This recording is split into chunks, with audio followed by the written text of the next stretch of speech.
I probably get at least 10 paying leads a year from that video that I posted over a decade ago. In the workshop, I gave it away. And I thought, I'm dead. And no, in fact, that amplified the value in the audience's mind of what I could do when they meet me. Stop making statements and ask more questions. By asking people more questions, you will lead them to their own answers.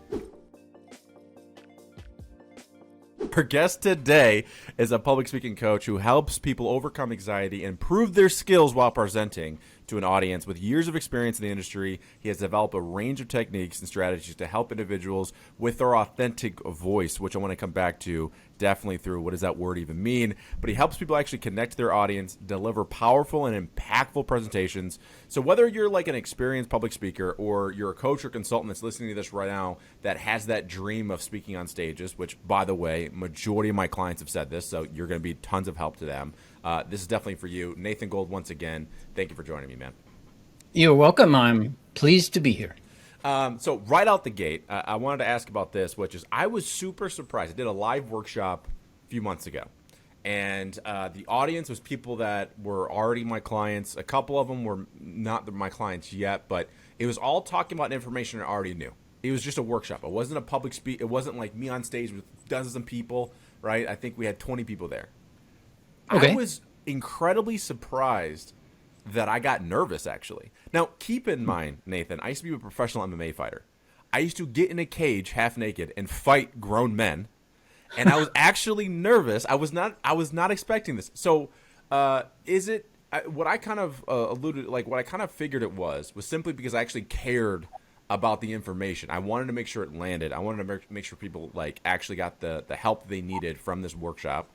And maybe what was that, or in your experience, what is this anxiety about presenting? Again, from somebody who used to fight half naked against people, like it doesn't make any sense to me. Well, in a way, the same feelings that you had the moment the referee said fight are very similar to the feelings you had when you walked up in front of that group of 20 people to start your workshop. It's very similar. It's just how we deal with those feelings inside. We have those natural fight, flight, or freeze reactions to everything in life. Some are much more severe than others, of course. When you go into the cage, you are in fight mode or you're going to be out in 13 seconds, right? You know that.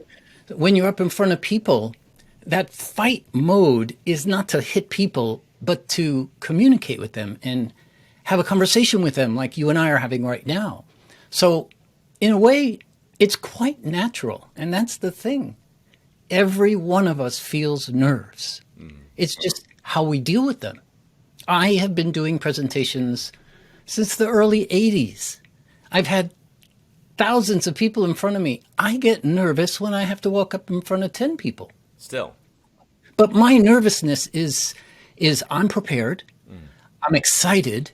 It's childlike nervousness. I can't wait to share versus I'm scared to death because I'm not prepared. It would be like, I'm sorry to keep going back to this, but hey, if you walked into a cage and you weren't prepared, you're going to die. Yeah. But if you walk in and you're prepared and you know you can handle anything that comes your way that maybe you haven't practiced yet, that's the kind of fight mode presenters and communicators need to be in without literally hitting people in the face. Yeah, and I think that's what like helped was that there's a moment I felt that like kind of anxiousness, and I was like, no, it's not anxiety, it's excitement. And then that helped. And then the other thing was I was like, well, I already know my shit. So even if like something comes up, I can handle it. It's fine. It's very similar to fighting. Like in fighting, you can't anticipate everything. But at some point you go, I can't practice anymore. So I got to kind of let go.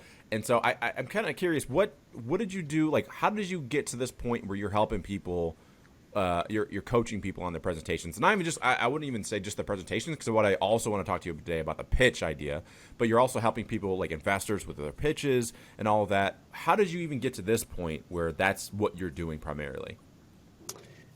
Thank you for asking. My whole career was in technology. working for companies like SanDisk and Symbol Technologies. And my job in all of those companies was to go out with the salespeople and do the product demos. Yeah. So I got that luxury of being the automatic subject matter expert in the room, whether I was or not, Yeah. because salespeople, you know what they say about salespeople and what they say, right? Yeah. Yeah. We're full of Turn it over. shit most of the Yeah, time. well, yeah, exactly. Well, you know, well, anyway, yeah, well, we don't have to go down that route. So that's where I honed all of my presentation skills from two angles. One, how to present, how to communicate effectively and get that interaction with one or however many were in the room. That's always a big one. Like, how do you do that? And the other, which I was very fortunate to have some of the highest paid salespeople in the software business teach me, is how to be persuasive. Because I wasn't there to just demo a bunch of features. In the first week of working with the first salesperson our company hired with, he says, Nathan, I'm going to tell you my little secret right now. FBR. What's that? Whenever we do a demo and you talk about a feature, I want you to make sure that you talk about the benefit of that feature. And if time permits, maybe tell a little story about the reason that feature is there. I have never forgotten FBR, and I always go FB. Sometimes there's not enough time for R. Yeah.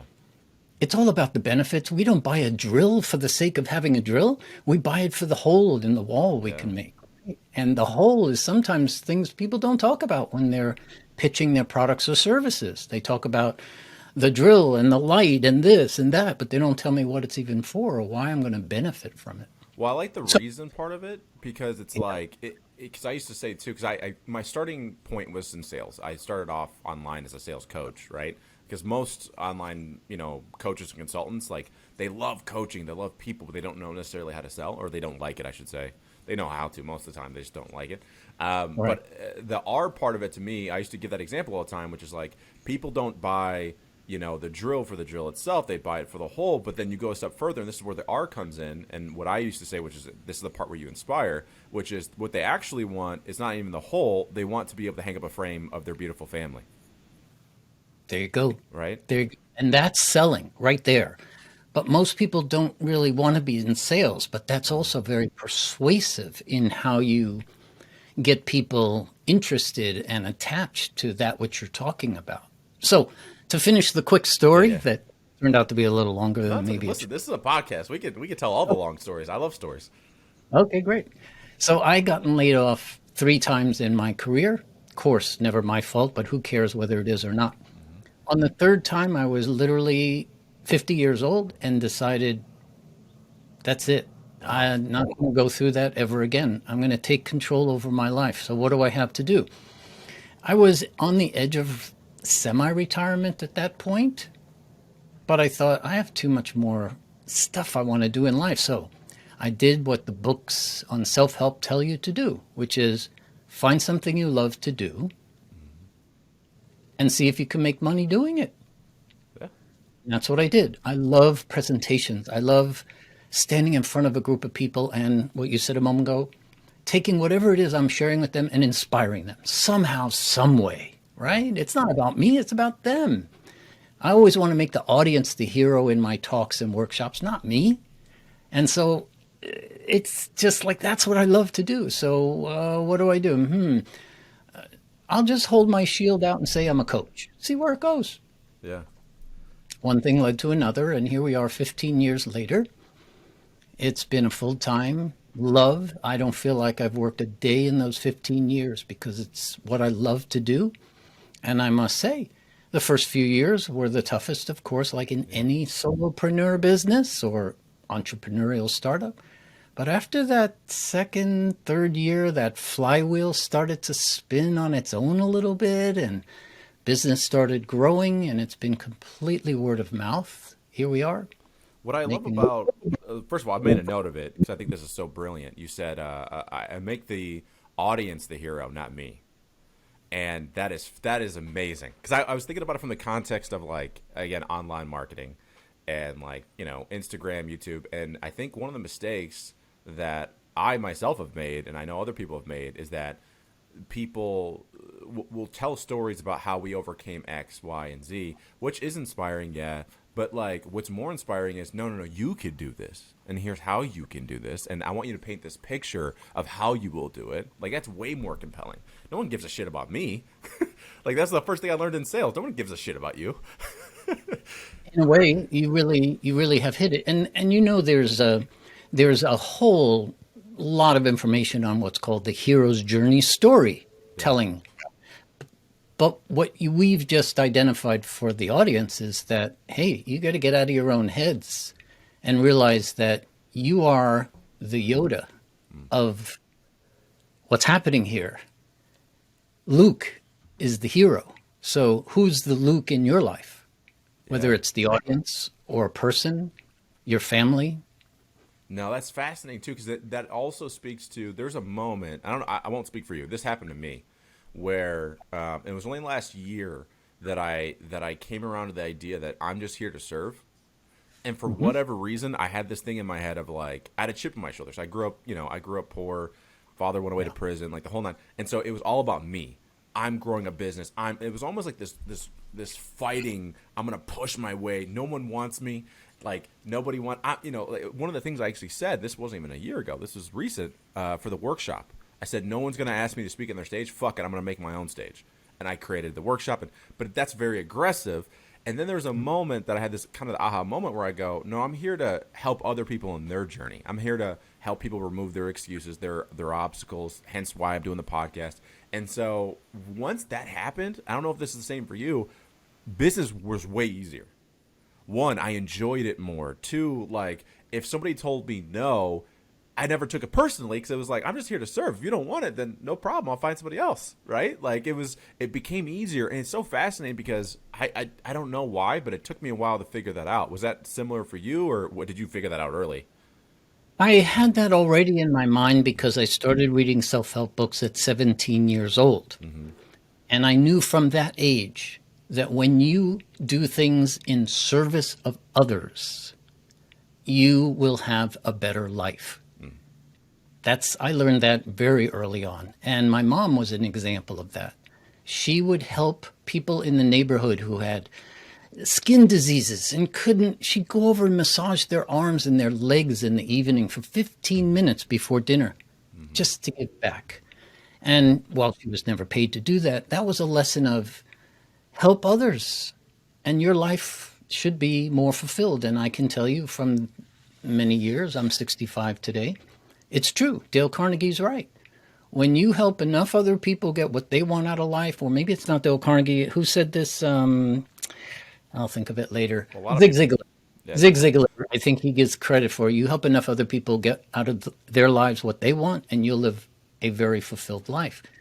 I will second that for sure. There's another book too. If you haven't read, he's a kind of a mentor of mine. His name's Joe Polish. He wrote the book "What's in It for Them," which is like I kind of haven't like read an it. updated version, if you will, of that. But it obviously it speaks to the same thing. But what's interesting Yeah. about hearing you talk about your mom, I think that's why I had this thing in my head was from my mom. So my mom was a seamstress. She was the first entrepreneur I knew, and she was a seamstress for wedding dresses. But Well, it was the opposite. I had the opposite response. So she would do things for people, go above and beyond, and if they needed, if they, hey, I couldn't make this payment, she'd always be like, it's okay, I just want you to have a great wedding. But because of that, we were evicted from our home a lot. We struggled. We were on, so she took it to this other side of she overly served, if that's even a thing. Or actually, if you ask Joe Polish in his book, she was serving the wrong people. there you go. Yep. That's what I would say. She And gave so, but I people who, correlated that with like, no, that's people are just going to take advantage of you. But again, later on in life is when I realized, oh no, it's just you have to do that for the right people. and the best that you can, because you can't knock it out of the park. You can't judge 100% of the people that you're going to devote your in service to as being quote unquote worth it, so to speak. It's hard to, I wouldn't even bother with that because then you're putting conditions on your service, on what you do for people. And unconditional giving or unconditional coaching, if you're being paid for it or not, is you do it for the right reasons. And when you do things for being in service of others, that's one of the pillars of credibility. When you stand up in front of people and they know that you're doing it for them and you are there for them, they trust you more, they want more from you, they like you more, they'll be more in touch with you, they'll talk about you more because you've helped them. I mean, think about it. Think about the top two or three people. All of us right now can think of the top two or three people in our lives that helped us. That we can, oh yeah, I remember that guy and that guy and that guy. Yeah, I think one of the things I kind of want to get to too, like going to the speaking side, is all those people, they were in person. And I can't think of anybody, right, that I'm like, this person changed my life, and I never met them in person because there's something that happens in person. Right. So when the world shut down and all of that, and then I know that you had a workshop about it was how to captivate your audience online. Right. Talk to me a little bit about, was that like, I don't want to say stressful, but like annoying to you? Like I feel like for me, because like now that I've done public speaking in person, because I've done a lot of webinars and those things, and yes, it was fun, it was exhilarating and all those things, but like again, doing my workshop, I was like, it started to be a thing originally that I was going to do it once a year. Now we're doing it once a quarter because I had so much, I was like, I need that.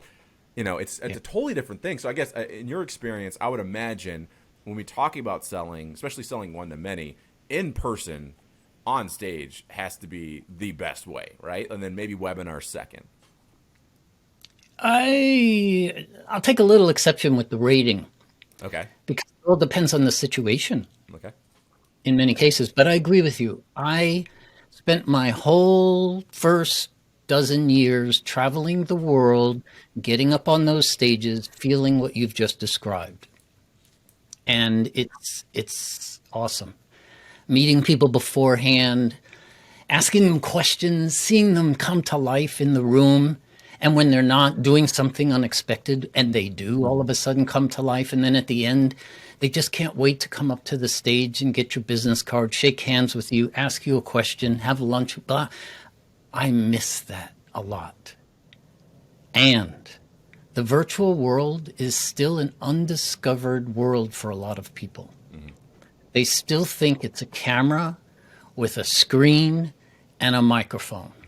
That's what they think it is. I'm here to tell you that when Skype added video to their audio free calling to the world, I knew one day we would all be on video, whether synchronous like you and I are right now, or asynchronous, where I send you a message, you send me back a message, and we go back and forth, like voicemail, but with video. Well, the virtual world is so amazing. And I will tell you, I'm not looking forward to getting back into the live world again. Interesting. I'm not. I am having such a blast here. I've completely kitted out my bedroom here with a full setup as if I was in a studio with a camera, microphones, a Rodecaster Pro 2 box, stream decks, multiple screens, cameras, big green screen behind me because it's my life. When the pandemic hit, I thought, oh, shoot, no more travel. All right. Spent a couple $1,000, upgraded my kid here. And now I want to tell you, I have taken every single thing that I have done in person. And there's 42 things on my list right now. Every single thing that I used to do in person, I have now translated over to the virtual world to have an equal or better result. Yeah. I'm getting better results online. I can do 4 exercises in 1 hour. Any number of people. In person, maybe 1.5, 2. You give me 50 people, I say, pair up. Do you know how long that takes in person? Time, yeah. Okay, now let's, a 5-minute exercise. I'm going to set the clock and then we'll come back. How long does that take? You've been there. Half hour. Half hour easily. Online, click, boom. You got 5 minutes. Yeah. And when that clock stops, they all come back.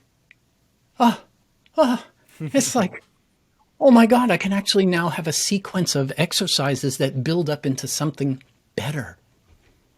I love the perspective because I think I heard Tony Robbins talking about it when that happened. He transitioned to online. He has a huge screen, obviously, so you can see everybody. And then he did the numbers, and pretty much it was like now he could have, unlimited amount more people. Like, it was really funny hearing him talk about it, because it's like only Tony Robbins, right? But like, he contacted Zoom and was like, yeah, I'm not having only 500 people. Figure it out. Figure it out. Get way more. I need like thousands. And they're like, okay. Well, he's like, oh yeah, by the way, you have a week. but yeah. So no, I think I can see it. I don't know. I just, even like with the podcast, for example, I was just telling my fiance Kayla about this. I said, we'll do it maybe in the next year or so. But I was like, I want an in-person studio so I can sit with the person and like talk. Because it's like, I do love virtual. And granted, my entire career has been virtual, and maybe that's what it is. And it's like, not that I'm tired of it, but it's just, I just want to hug people, man. I just want to see you. I want to pick up the energy, and it's just one of those things where now that I've done it, I'm kind of hooked. I'm with you. I want to get back into the hugging world as well, even if it's not as safe as I'd like it to be, but one day it will be. Yeah. I'm with you, though. The in-studio, having people come in and doing that, what we're doing right now, the major difference, besides the fact that we can't shake hands, the biggest difference here is sort of unnoticeable by most people. I'll share it with you. Mm-hmm. And that is, most people are not looking at their audience in the virtual world. Mm-hmm. They're looking at a screen with those people on it. That is not them. The rub here is that I'm looking straight into my camera right now. I'm not looking at you on the screen, because if I was, it would look more like this. Yeah. And how are we going to have a conversation like this? Yeah. When I know you and 99% of the other people in the world are not looking into their cameras, and I'm not saying it's a bad thing, but if I want to make eye contact with my audience, and you, at least in this TV world, you got to look into the camera. And it's like, whoa. Oh, yeah, I guess if I look into the camera, everyone, and you can't make eye contact with everybody in a room of 100 people, can you, at the same time? Yeah, true. But in the virtual world, you could have thousands. Tony Robbins makes eye contact with every single freaking person on them that's watching, because he knows to look right into the throat of the camera. Yeah. The lens, I should say. Yeah. And believe me, I envy what he's done in the virtual world, because, but he has an army of people behind him with an army of computers, Alienware, iCore, they have dozens and dozens of computers to do what they do. But it is an excellent example of where the world is going. Yeah, he's a pioneer in like the virtual reality side. Like when that comes, like that makes a lot of sense too. I wanted to ask you though. So obviously, as a presenting coach, I mean, like how many? What was your talk on, your keynote, so to speak, before you became a coach? I would imagine you were traveling and doing presentations and then became a coach, or what was that transition like? Like how did that happen? Well, when I got laid off for the third time, I literally decided to just be a coach to help other people do better demos. So I zeroed in on product demos, and I went back to the companies and tried to get their sales department to let me help their SEs, be better at demoing. And that worked for about a year and a half. I even wrote a book giving memorable product demos and had it published, but couldn't really compete with the existing cats on the block. Yeah. So one day I was over at a very famous law firm here called DLA Piper in Palo Alto for an event. And I bumped into this woman who said, "Nathan, what do you do?" I said, "Well, I coach people for giving product demos." "Oh, really? Interesting." And she said, "Well, do you ever coach entrepreneurs on how to raise money?"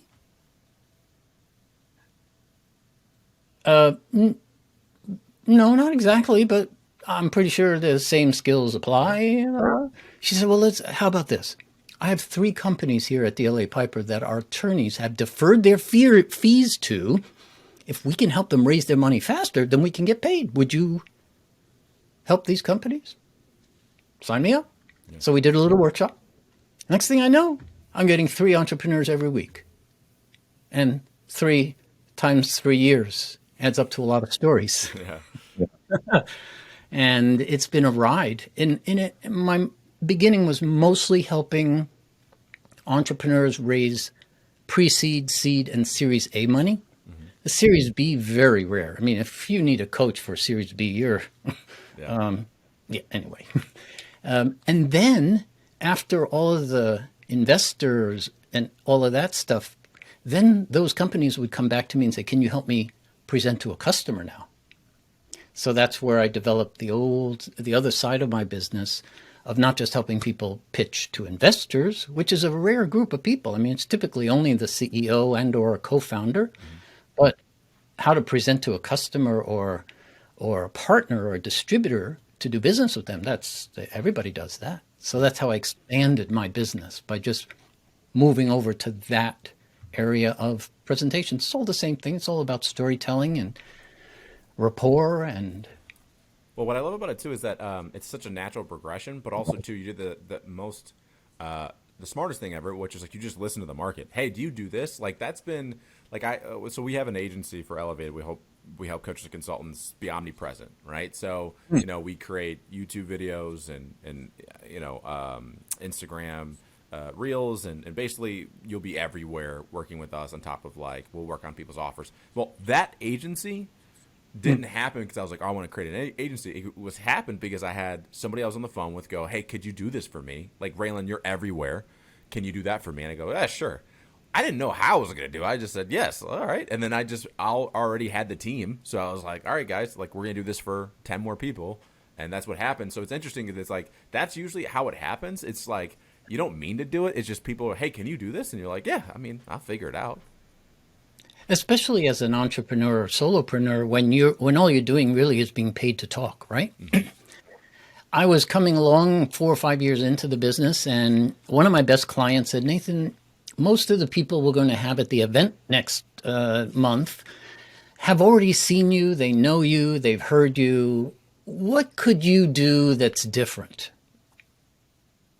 Well, I've always been wanting to do a talk on how to network. Really? Wow, perfect. So there you go. Yeah. I mean, You that's say, usually how it happens. you say yes to something like that. I made so much money off of that one talk, not that day, Yeah. but because of the reaction that I got from it. I did a very different talk on networking, but because of the reaction I got that day, I thought, this is a new workshop of mine. Boom, on the website.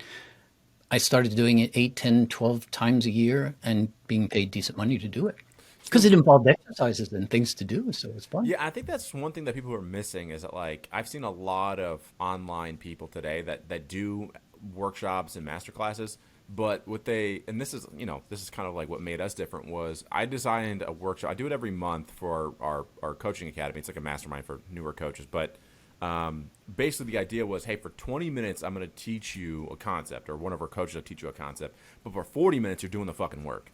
Because what I Yeah. saw was that there's so many people were just talking for like an hour and a half. I don't know about you, but I get bored after 10 minutes. I'm like, all right, well, I've heard this before, and okay, whatever. And I'm like, I'm out, right? Especially online, like, you gotta keep everybody engaged. And so I have like strict rules with our workshop. Like, cameras on. If I see you dicking around, like, I'm gonna call you out. Like, I'm just like, granted, you gotta keep in mind, first of all, I think I should warn our guests, like, when we come on, like, I swear a lot also. I should probably start with that. But anyway, but our brand is tough love, and so that's why like we call people out. But all right, so on the note of selling to clients, what mistakes are you seeing people do online when it comes to inspiring? I'll say like inspiring their audience to move forward. For me, I not enough people, including myself. I had to go back to the drawing board. We're not telling stories enough. Like I Right. look around and I think it's because of the short form. Everyone's doing these 10-second things, and that's why recently all of our agency clients, I've been getting them away. Yes, we still do short form, but I'm like, let's go back to long form. I'm gonna design you a show for your podcast and then a YouTube thing, because that way you have Yep. some breathing room. But for you, I guess, what is again some mistakes people are making with the way that they're selling, online, so to speak? Well, I'd say that, first of all, many of us are getting addicted to the YouTube shorts, Mm-hmm. you know, and so no matter what you do in long form, you still need one of those little things to get people sometimes to go over Yeah, there is it's like what top of the I've, funnel. Yeah. in a way, yeah, in the top of a funnel. So the mistakes, not providing enough value, but only promise. And why do I say that? Because one of the things I learned very early in my coaching career, and I hope anyone who's listening takes this to heart because it absolutely made the most sense to me when about a year into coaching, I was talking to my coach. And I said, Mark, I'm getting nervous. People starting to video my workshops. They're starting to post it on YouTube. This is like 14 years ago. Posting it on YouTube, and what am I going to do when all my content is out there? He said, what do you mean? You're not paid to provide content to the world. You're paid to coach people. You can't capture coaching in a video. Yeah, you can show how you coach one person or a bunch. It's not about the content. It's about the coaching. So I realized at that moment, it doesn't matter what my content is, so long as it's inspiring. And to that point, I was scared to death for my first couple of years thinking, I don't have anything that's Nathan Gold's. I'm not a Nancy Duarte of the world who helped Al Gore put one of the most famous presentations together in the whole wide world. I'm not one of those people. So what do I do here? The secret, and I discovered this accidentally, was I found experts in the world like Simon Sinek, who had this thing called the Golden Circle he talked about in 2009. And when I found that in 2010, I started telling people about it. And they would say, damn, what an amazing talk. Thank you for introducing him to me. I had three or four of those kinds. Dale Carnegie, Cialdini for the persuasion. I'd introduce people to all these experts. And then I realized one day, damn, Nathan, all you're doing is quoting the experts and people love you. And they pay you for this. Yeah. Keep doing that.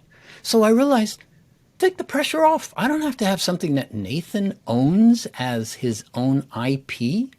It's all been said before, and I tell people it's all been said before. Yeah. But the coaching, there's an art form to coaching, to get people to do what we need to do as coaches, whether you're a presentation coach like me or a MMA fighter coach or, whatever you're looking to do. We need to get people to do things and practice and prepare. That's what coaches are for. Yeah, I think I remember talking to a few people because some of our clients have been in the game for a long time, but they didn't understand online. And I always say, like, our number one strategy is to out-free the competition. So all of your stuff, I'm putting on YouTube. And I remember a couple of our clients were like, no, but like, what if I go, look, they're paying for access to you. So this is simply to get them to go, oh man, what would it be like if Nathan was my coach? And then with all of that, and also too, it's like, especially with YouTube being like the second, best search optimization, search optimization engine ever, is like, if I can get people to say anything when it comes to presentations to Google you, because they want to learn from you, you won. And so it's so fascinating because, again, like a lot of people, like even, for example, our workshops, after about a month, we usually put them on YouTube. And again, I have people going, why are you doing that? People are paying to come, like to be in the mastermind because they're paying to be there and to be able to ask the question. It's the experience they're paying for. Anybody can watch a video, but that experience they get in the live experience, whether it's in person or virtual, is the key to coaching and getting paid big bucks to coach, is providing an experience to your audience that they never forget. Yeah. What was that? So Simple. Another question I wanted to ask you, because I know, again, I know actually a couple, presentation coaches that I've met through like online, the great people. And I'm curious for you, like, what has been your favorite lead generation source? Does that change for you, or do you have kind of a tried and true? The reason I ask again is because there's a lot of coaches that are like trying to figure out, how do I get leads consistently? They're trying all these hacks and whatever. And for me, what I have found is just give people a way to raise their hand, put in their information. you reach out to them, and you get them on a call. It's like that's the simplest fucking funnel in the world, but people want to sexy it up too much. So I'm just curious for you, what has been your way that you've consistently, gotten new clients or kept clients for that matter? Like, what's been your strategy? Believe it or not, give it all away. Here's an example. A few years into my business, I had a workshop called How to Pitch to Investors with 13 Slides in Under 10 Minutes. Okay? People were paying me good money to come in and do that workshop live, occasionally online, but mostly in person. Get on an airplane, get paid business class, nice hotels, come in and do a 2-hour workshop, go home. And they would pay me good money to do that. My coach said, Nathan, you got to put a recording of that on YouTube. Well, if I do that, Mark, then I won't be able to charge for it anymore. He says, no, you don't get it. They're paying for the experience. So I went into my garage. I picked up my flip camera back then, 480p, and I recorded it nonstop, literally just nonstop, blah, blah, blah. 30-minute video. Oh, my God, by today's standards, it's crazy. Would you believe that today, and I never put ads on it, today, 2022, I'm still getting people writing, thank you so much. I got so much out of this video. I probably get at least 10 paying leads a year from that video that I posted over a decade ago. It's got over 250,000 views. Put it out there. Yeah. Give it away. And by the way, I gave it away. Like everything I do in the workshop, I gave it away. And I thought, I'm dead. And no, in fact, that amplified the value in the audience's mind of what I could do when they meet me. And that's the message to coaches.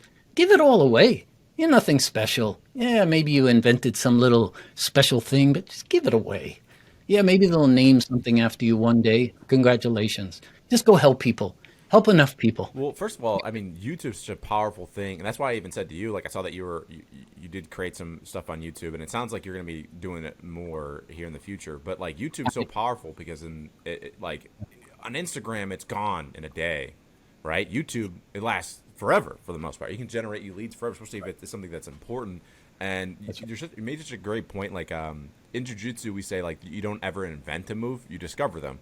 And so one of the things that, like, when being a coach, like when I first started, I struggled with the same thing. I used to say like, well, I'm not saying anything that's mine. And so it's like, why would anybody, but what I realized was that my gift was I could read 2 books about completely different things. And I see a through line that not many people saw. And I'm also able to decode success in a way that other people can't. And so it became this thing like, no, just like you, like I'm a curator of information and I have an ability to get you to actually fucking execute on it. Because if you could execute on it, guess what? You'd read the same books as me and get the same results, but you don't. So that's why you hire a coach, right? That's right. That's right. And for me, I believe one of the most important things that I forget how I came to this realization. It was probably reading a book on coaching or something and storytelling. But there's that imposter syndrome that we feel, whether you're a coach or in life, but that imposter syndrome as a coach can easily be set to the side. If you truly believe in what you're doing for people is valuable, obviously you have to validate that with people somehow. Getting results or getting paid obviously are the way to validate that. But our job as a coach, honestly, is we don't have to say anything. We just have to tell good stories that have good points, that use concision. And here's the magic. Ask the right questions at the right fucking time. If all you did was ask the right question at the right time, you will change lives. You don't have to say shit. Sorry, but you don't. Okay. I almost started. Go ahead. No. I was going to say, like, I think that's what people are, because everyone can call themselves a coach today. And again, I don't think there's anything wrong with that. Like, I think we need more coaches, in fact. But one of the things I've tried to talk a lot about, because again, I've said this a lot, but coming from my background, right? it was skill development. Like our coaches back when I wrestled in college and whatever, like there was no, hey, here's a huge lecture on whatever. No, it's like, here's the move. Now you go do the move, and you're gonna do it until you get good at it. All right, now go. And so like I brought that kind of concept. There's another book called Practice Perfect. It's a book from teachers actually, and that was one of my favorite. It's one of my favorite books. It's a yellow book. It's private because it breaks down skill development and the importance of repetition. There's another book called $1 Trillion Coach, and it was about Bill Campbell, who was the coach of the founders of Google, Steve Jobs, so on and so forth. And the same thing, he talks about the importance. Now, granted, he didn't write the book; it was his clients who wrote it after he passed away. And what's interesting about that book is when they asked him basically on his deathbed, like, "Hey, can we do this?" All he said back to him was like, "Don't fuck it up," which is like so funny. But anyway, again, his style of coaching, he used to do this thing which is so fascinating. He would get with the people, and he would write on the board before they got there what he thought was important for them to work on that day, and he'd cover it up. And he would ask you, "All right, Nathan, what do you think we should be working on?" And basically, if your thing was off from his, it was a communication about why are you not seeing what I'm seeing, like what's going on. And if it was the same, all right, cool. So again, that's another great book. So I guess my question to you now would be like, for those that are wanting to improve on the skill set, 'cause I think what's happening to a lot of coaches is like we've focused so much on lead generation, sales, how can I make money, that we don't work on the skill set of coaching in and of itself. So what advice would you give to people about how do I inspire somebody, my client, to come to the realization on their own? Like how do I get them to see what I see so they can take action? Because as you know, like if I tell you, Nathan, you need to do this, you're not going to fucking do it. Like, but if I get you to come to that idea yourself, I used to call it like Inception based on the movie, right? If I can, get in your mind and get you to come to the idea yourself, you're actually going to execute on it. So what advice would you give to those that are wanting to improve their coaching skill? It's an easy answer, my friend. Stop making statements and ask more questions. By asking people more questions, you will lead them to their own answers, won't we? Yeah, yeah, exactly. So here's an exercise that people can try. And I'm going to tell you, I haven't done it myself yet, but I am planning to start a thing. And I'll use this as a way to let you know. You tell me what you think of this idea. Okay. A day of only questions. Where for the entire day, everybody we talk to, everything we do must be in the form of a question. Yeah. And I think it's going to, I've done it for a couple of hours, but I'm a coach. So I challenge myself. And this is what you can do as a coach. Challenge yourself. The next time you speak to somebody, even in a discovery call, where you're not being paid and you're trying to persuade them to take that next step, try making that entire discovery call only questions. Okay? So there was again, I did some like sales consulting, for like corporations or whatever. And that was one of my exercises. Now we didn't do it for the whole day. We did it for like 5 minutes, but you can see the game is you get with a partner and whoever says the statement first loses. And it's just to show how fucking hard, like because like we do this thing where we say statements so often. And also I think another part of it is a lack of patience. So I have to remind myself and be really conscious of this because I do a lot of talking. Like again, my mastermind, I'm like the host of the thing and I'm doing a lot of content. So I'm talking a lot, but then one of the, like I remember getting a coaching call and it was like 10 minutes in and I was doing all the talking and I was like, I'm breaking my own rules. Like crap. So I have to constantly, but it's because it's a patient thing. It's like, I want to hurry up and get you to the results. So that way we can, but again, that doesn't work. I don't care how many times you tell somebody to do something. You got to get them to come to the idea themselves. I agree. Because the more you do it, the easier it gets. I mean, as soon as somebody pitches me for 5 minutes, I can tell them exactly where they're losing their audiences, what's wrong with the opening, what's wrong with the in like seconds. And so once you can help somebody with that, the next step is how do you deliver that information? And this goes for any type of coaching. You know exactly what they need to do. You've been an MMA fighter for how long? You know, stop doing this with your hand instead of this. And they just need like 6 weeks of doing that and to experience the, right? So it's how do you deliver the coaching is part of the art of coaching. I used to say too And that like, oh, sorry, Nathan, go ahead. I was just going to say tough love is my least favorite way to go. But when I do tough love, I just have so much fun with it these days because now I can just give people the tough love that they need right now. Dude, before I'd say, hey, listen, I've got some tough love for you. Are you ready? And they go, uh-oh. Yeah. And now I don't even do that because I just have fun with it. What's funny about this? So we have a newsletter called Tough Love Tuesdays, and it came because one of my clients said, "Did you ever notice that you always do this thing where you say, hey, you know, I love you, right?"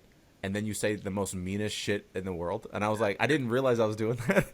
And she's like, you know, you do this thing where you'll say, hey, you're fucking up, but I love you. And so she's like, it's kind of like tough love. And so it was like, all right, well, I guess that's our brand. Like, it was just one of those things. But I think, you know, for me, it's like, it's a pattern interrupter for sure. And actually, I learned that, speaking of, we said that before, it was Tony Robbins. Because he does that a lot, right? Like, my favorite thing was in the documentary, I'm Not Your Guru. It was on Netflix, and there's a scene, super emotional scene where this guy was like, "Yo, I wanted to kill myself before this. I've been, you know, depressed. I didn't even want to come here." And he's like in tears. And Tony Robbins goes, "Was it the shoes?" And he was like, "What?" And he was like, "Your shoes, they're ugly. Was it because of that?" And he starts laughing, right? So what did he do? All he did was like got your mind off that track really quick. And then he did his thing. He'd do the, like, and don't fuck it up in his, like, you know, Tony Robbins. And okay, well, what is that though? Is it to scare him? No, it's just to get your mind off of that track you're on, which is just so fascinating to me. But anyway, okay. So as we wrap up here, I want to ask you a couple more questions. Sure. What I love about your website too, and everyone needs to go check it out. Obviously, the link will be in the description. But you give away the your story matrix. And Yes. so tell me about storytelling. Like, you know, what people can do to be better storytellers. Because, again, one of the things that I'm coming back to even for myself is, all right, how can I tell better stories? And I think Will Storr wrote a book called The Science of Storytelling. Have you read that yet? I have not. Oh, it's fascinating. It's there are dozens. fascinating. Yeah. Okay. But it's based on the one that I found. This one was interesting to me anyway, because obviously there's a hero's journey. There's all this, you know, kind of ones.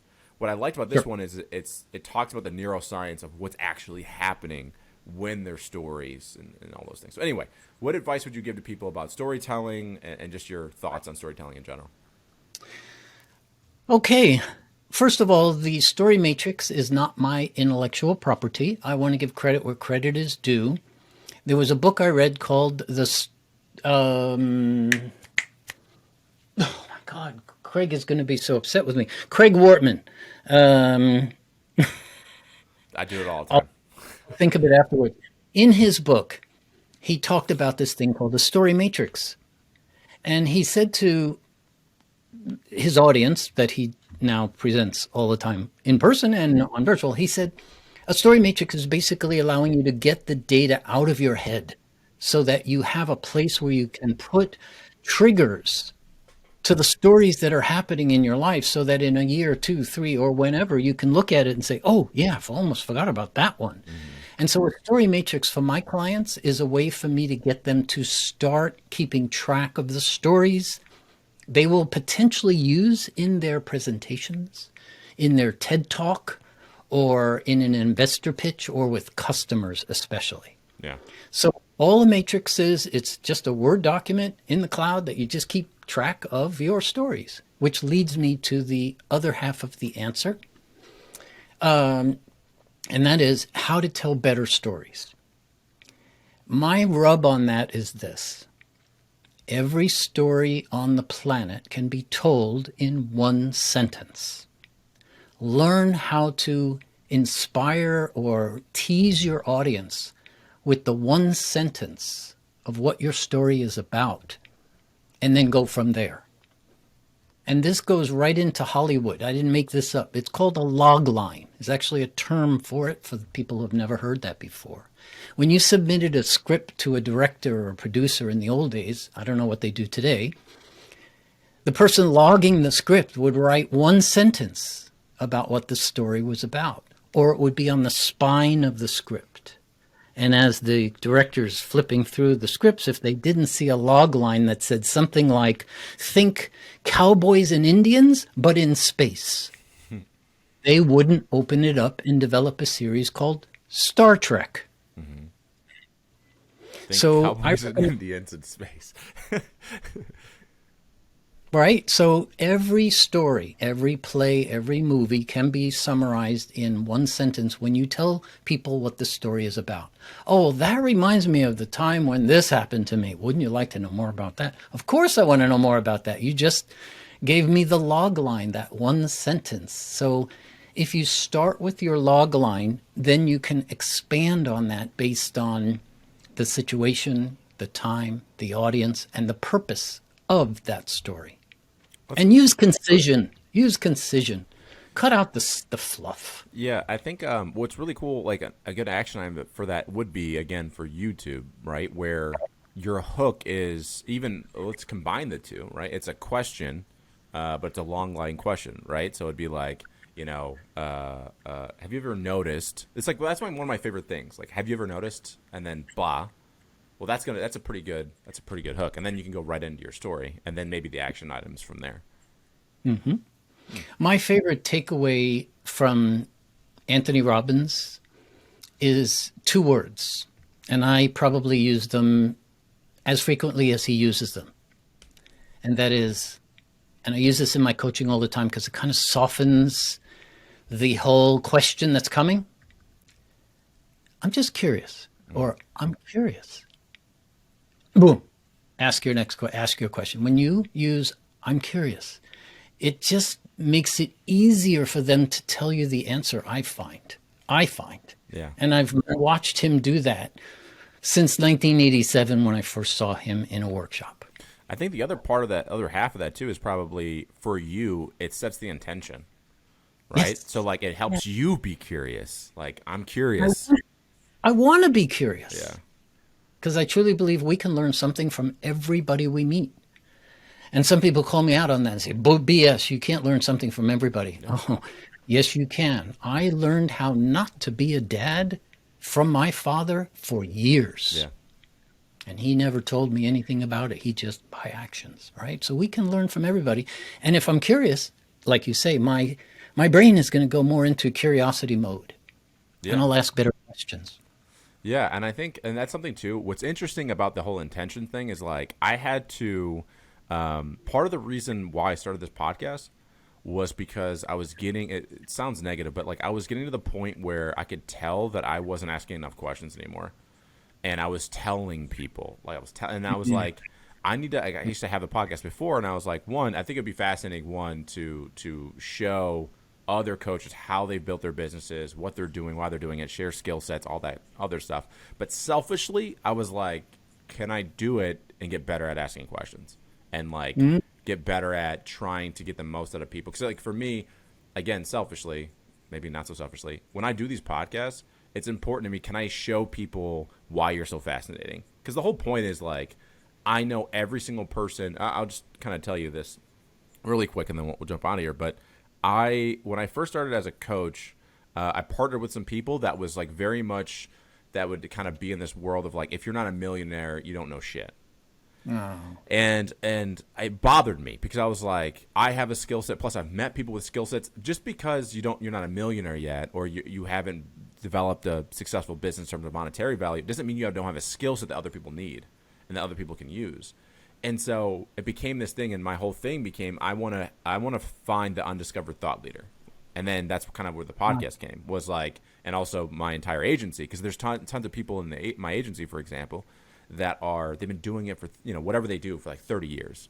Like I have this brilliant, one of our clients is a conflict management specialist, and he helps people de-escalate conversation or a conflict. But I think even more fascinating to him is that him and his wife have been together, I can't remember how many decades, but they've never fought once. And so he talks about, I'm like, the fact that no one knows this about you bothers me. And so it became this mission of like, I want everyone to fucking know who you are. You know what I mean? Yeah. And so I think I say all that to say that what I love about what you do more than anything is, yes, you're a presentation coach, but you're giving people a voice to be able to tell better stories, but also to inspire more people. And like for us, it's really important at Elevated that we help people remove excuses so they can realize they deserve more. And it's through your clients that they get to tell their stories and inspire audiences. So my point of saying all that was, thank you for what you do, man. Oh, you're welcome. I love helping people with this stuff, and whether I get paid for it or not. And I do set aside 5 hours every month of pro bono work because I do not want to say no to everybody that can't afford me. And I've been doing that for years and years and years. And the best part of that, honestly, is people do not ever expect that as an answer from me when they say, listen, I really can't afford you, but I got this TED talk coming up. It's like, well, I can take some out of the bank and put it on the table. And they almost come to tears sometimes. Yeah. It's amazing. And that shows me that I'm doing it for the right reasons. I'm doing it to be in service of others. And if they take it that way, then I know, okay, I'm doing it for the right reasons. Yeah. May I add one more thing to the end of this? Okay. One of the biggest realizations that I had in storytelling and asking questions as a coach came about 3 years ago from a gentleman named Cal Fussman. This is not a commercial for Cal Fussman, but Cal Fussman is a renowned journalist who's interviewed a few people that you might have heard about, such as Serena Williams, Muhammad Ali, Gorbachev. Had breakfast with Larry King every day for a year. He has stories that, go on and on and on. And the thing that I learned from him that changed my career as a coach, literally, the day he said, the best questions are the questions you ask somebody where they don't immediately have the answer, where they have to go back in their heads a little bit, rather than, once you get through the wind and weather kind of questions, and the origin story kind of questions. When you say something like, so Raylen, what's one thing from your childhood that you still use in everyday life today that you learned from your parents? Most people don't have an immediate answer to any questions like that. And that's what he taught me. You have your audience when you get them in that state of, got to find the answer to that question. So as a coach, I look for an opportunity where I can do that. Don't start with that because that's a bit heavy for people. Yeah. But I get them to a point where I say, so I'm just curious and then I would ask them a question where I know they're not going to have the answer. And I love just being silent while they're figuring it out. I just sit there and wait. It's great. Again, this goes back to even the question thing. That's another skill set that I think as coaches we can improve on is the power of silence. Oh, right? Definitely. Sitting there in silence and then waiting for them to come to the idea. That's our job, is helping them come up with the idea. If we're talking all the time, how are they going to come up with the idea? Yeah. Well, I think my biggest takeaway that I've remembered because of you now is I talk too fucking much. So thank you, Nathan. I appreciate that. Well, as an obvious visual reminder, we have 2 of these and 1 of these. All we need to do is use them in that proportion. Yeah. Yeah. That's exactly right. Well, Nathan, man, this is fascinating, and I listen. I say this probably too much at this point, but you are now officially one of my favorite episodes we've done. I've learned a lot. This is great, and I can't wait for other people to see it, man. I appreciate you, man. Thank you.